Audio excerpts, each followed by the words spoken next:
The road runs from the unimaginable past to the far future, and those who travel it have access to the turnoffs, leading to all times and places, even to the alternate time streams of histories that never happened.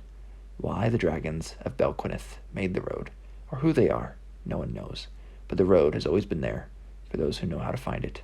It always will be. Hello and welcome to Liam's Lyceum. I'm your host Liam, aka Hambara, and today we'll be doing a spoiler-free review of Roger Zelazny's Roadmarks. Roadmarks is a 1979 novel by Roger Zelazny. It is a perfect blending of fantasy and science fiction, and you should just read it. Let me just, start off with that. But the story itself starts with Randy and Layla driving when the former pulls over at the behest of the latter. They park behind another car, behind an old broken down coupe. Layla seems to have visions, and it's immediately interesting. This is a road of time travel, going into the great, great past of the far, far future. Apparently this road is made by dragons, the dragons of Belquineth, and no one knows why. We don't even know anything of these dragons, at least at the start. You will kind of figure it out as you go along.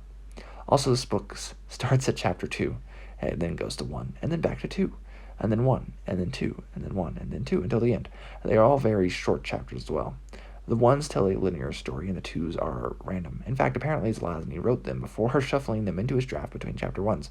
It's rather experimental.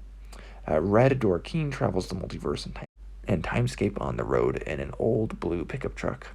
Often he is with Layla or 2 AIs that are books. His old partner, Chadwick, has hired 10 assassins to kill Red. We get pets of these assassins, and they are varied and very interesting. There is an Adolf looking for a timeline in which he wins near the start, and it's implied Ambrose Bierce disappeared onto the road, which are some fun literary references that Zelazny does do. In fact, I read A Night in Lonesome October after this. I've yet to do a review for it, and you see a lot of references more in that story, in fact. But an interesting reference to Hitler, of course, and Ambrose Bierce. And you won't know what's going on for a good while, but it's a really short novel. It's exceptionally short. Common novel length for the 70s. It's less than 200 pages, about 5 hours on audio. But I think you should just go along for the ride and enjoy the masterful abilities of Zelazny, as this is a very interesting novel, and you get a lot on display in just one standalone novel. It's almost like Amber in a lot of ways. It feels a little bit more sci-fi than Amber does. But you get this multiverse and this weird thoughts and this mixing of sci-fi and fantasy blended masterfully. And again, you don't have to read all 5 Amber books because it's just one Roadmarks.